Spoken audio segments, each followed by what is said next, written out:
E aí galera, tudo bem? Esse é o Histogel, sou o professor Horácio.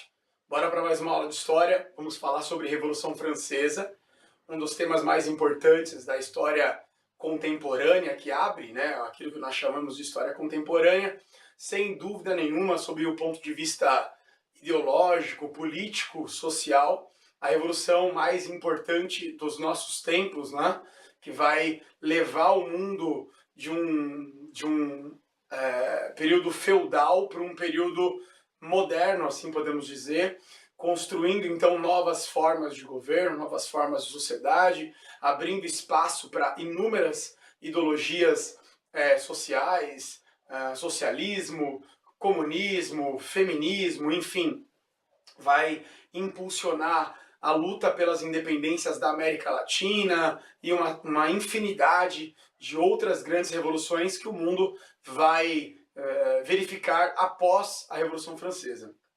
Bom, vou começar falando um pouquinho sobre a França antes da Revolução. É muito importante que você entenda que no quadro geopolítico da Europa moderna, nós tínhamos algumas grandes potências, em especial a Inglaterra e, em seguida, a França.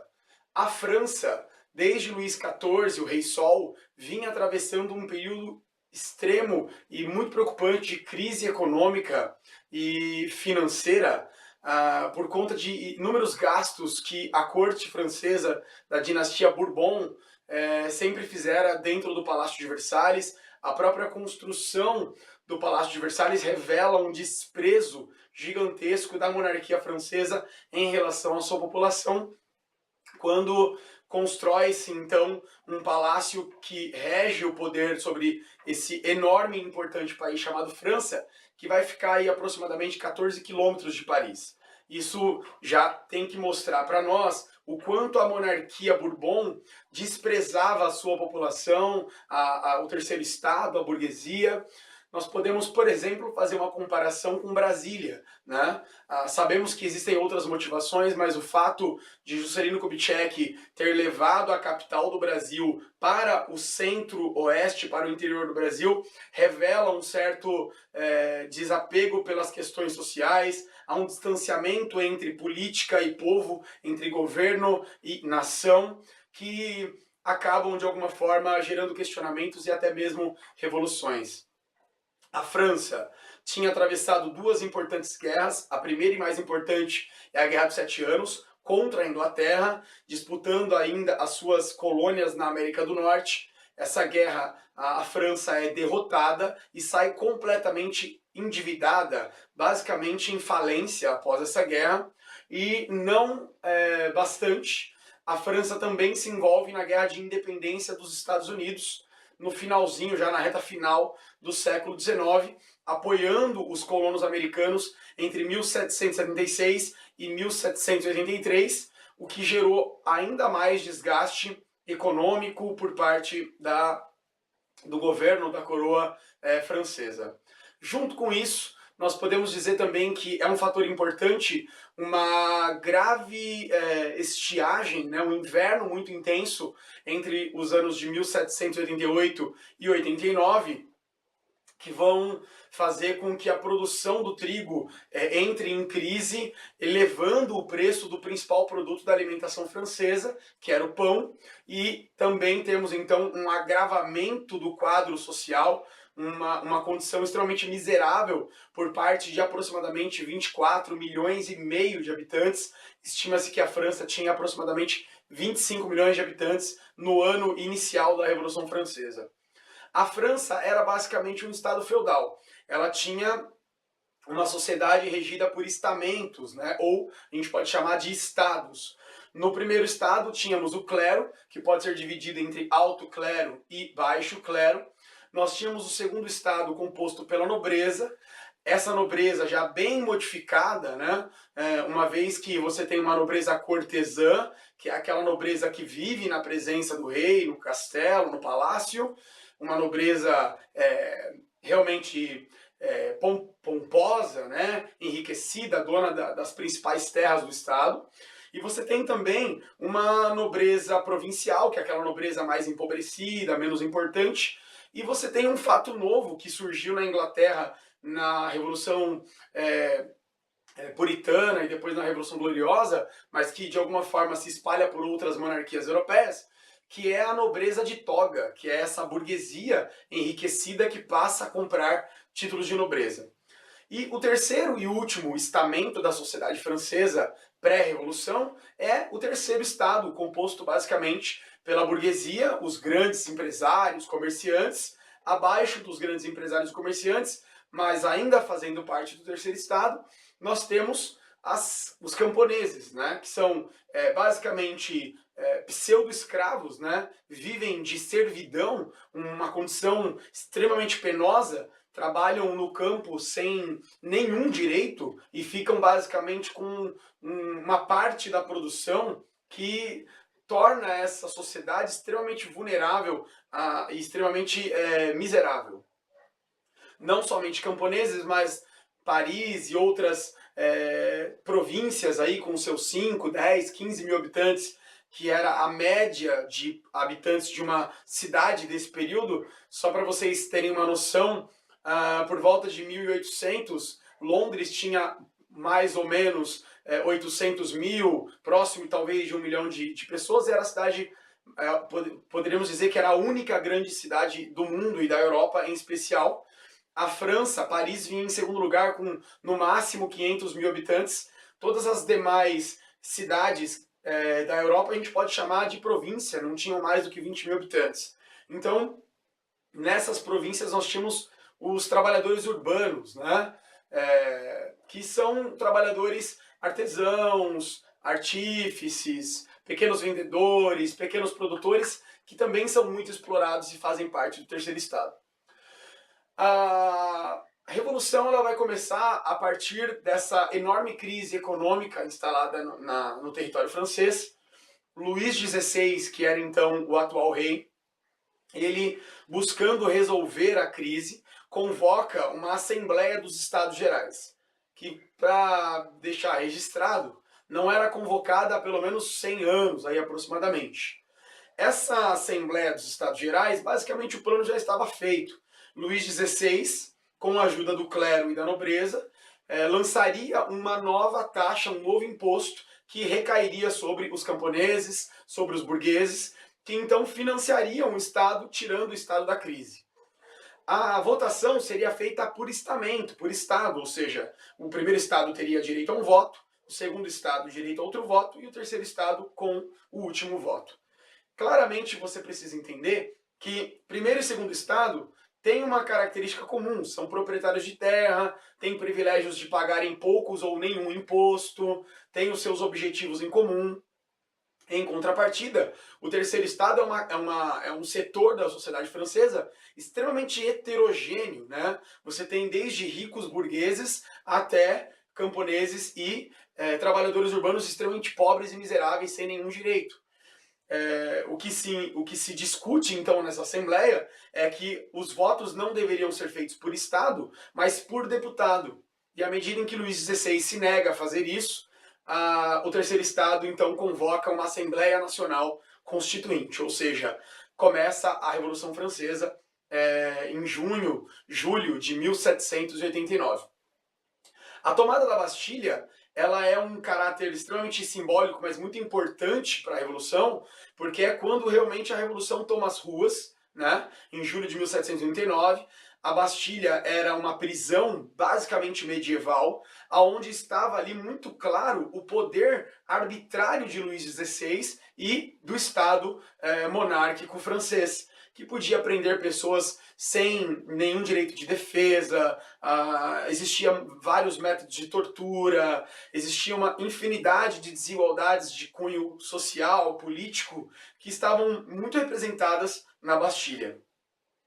Quando a Bastilha foi tomada, um dos funcionários de Luís XVI se aproxima dele no Palácio de Versalhes e o rei pergunta: isso é uma revolta? E o seu funcionário responde: não, rei, isso é uma revolução. Significava então que o povo não aceitava mais o governo de Luís XVI daquela forma. Em 1789, os privilégios feudais são basicamente abolidos. Essa é uma fase um tanto quanto radical. em que a alta burguesia, que é chamada de girondinos, eles, de alguma forma, eles pretendiam já tomar o controle da Revolução, visto que havia um risco enorme de milhões de camponeses e trabalhadores urbanos radicalizarem e virar realmente uma carnificina, uma guerra civil extremamente mortífera, né, e brutal dentro do território francês. O clero e a nobreza, em nome do rei, buscam ajuda externa, buscam ajuda de outras monarquias europeias que pudessem salvar o rei e salvar a monarquia francesa. Esse momento, então, é um momento de radicalismo, mas que de alguma forma os girondinos, a alta burguesia, vão estar ali tomando o controle do poder entre 1789 e 1791. Esse período foi estabelecido a Declaração dos Direitos do Homem e do Cidadão, que basicamente vão abolir os privilégios feudais e vão transformar a França numa monarquia constitucional. Significa que Luís XVI ainda estava no trono, porém ele teria que respeitar uma constituição aprovada pelo terceiro estado, pelos deputados burgueses e assim por diante. A insatisfação por parte de uma ala mais radical da Revolução, os pequenos burgueses, que são chamados de jacobinos, dá início a uma série de eventos violentos, extremamente perigosos sob o ponto de vista de um descontrole dos rumos da Revolução Francesa. E por volta de 1791 para 1792, sob a liderança de um jovem advogado chamado Maximilien Robespierre, os jacobinos dão um golpe, derrubando então o governo girondino e implantando uma república jacobina na França. Essa república jacobina recebeu o nome de Convenção e é, sem dúvida nenhuma, considerado o período mais radical da Revolução Francesa. De 1792 a 1795, os jacobinos estiveram no poder e houve realmente um período de extermínio por parte dos camponeses e também da pequena burguesia, ferindo realmente todos que fizessem parte do primeiro e do segundo estado, ou seja, da Igreja Católica, do clero e da nobreza. Então, muitos nobres, muitos padres, muitos clérigos serão assassinados durante esse período e foi implantado um sistema de morte durante a República Jacobina extremamente peculiar, que a princípio se identificou com os principais ideais da Revolução, que seria liberdade, igualdade e fraternidade, mas que nós sabemos que não tem muito a ver com liberdade, fraternidade e igualdade, que foi a guilhotina. A guilhotina se transformou num sistema de cumprimento de penas de morte oficial da França, e seja a pessoa nobre, do clero ou da burguesia, primeiro, segundo ou terceiro estado, esses estados, na verdade, eles serão basicamente abolidos.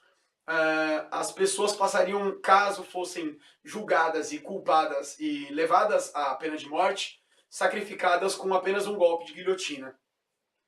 Estima-se que aproximadamente 15 mil pessoas, talvez um pouco mais, tenham sido vítimas desse sistema de mortes. O próprio Robespierre, que foi um dos grandes líderes da Revolução e da República Jacobina, ele acabou sendo acusado de traição e ele mesmo acabou sendo guilhotinado.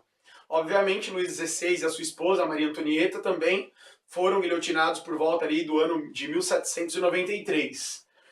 É importante você entender que a figura de Napoleão Bonaparte, esse jovem general francês, foi importante durante todo o período da Revolução Francesa. Napoleão Bonaparte não vai aparecer assim de uma hora para outra. Em novembro de 1799, que foi o golpe do 18 de Brumário, né?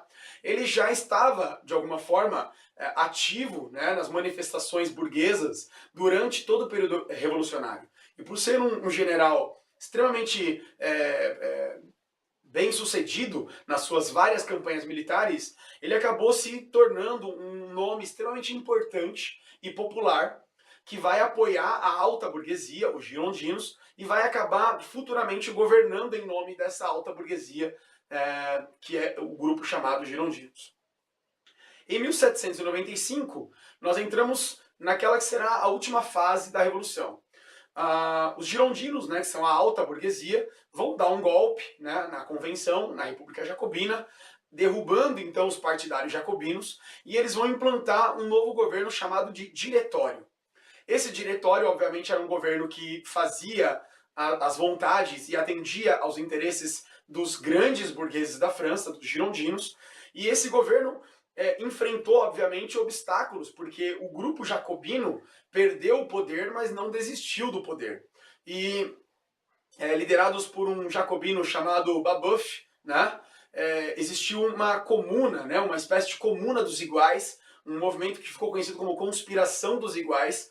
Foi uma tentativa ali por volta de 1797, 1796, de derrubar os girondinos e novamente dar o poder aos jacobinos. Esses líderes da Conspiração dos Iguais acabaram sendo presos e depois guilhotinados, quando em 1799 há um golpe de um setor dos girondinos que coloca então Napoleão Bonaparte no poder em novembro de 1799, conhecido como o golpe do 18 de Brumário, aonde o regime francês, que já tinha sido uma monarquia constitucional no início da Revolução Francesa, tinha se tornado uma república durante o governo jacobino, tinha se transformado numa espécie de ditadura dos girondinos, da alta burguesia, chamada de diretório, passa a ser então, a partir da ascensão de Napoleão Bonaparte no poder em novembro de 1799, um consulado. Então, esse consulado foi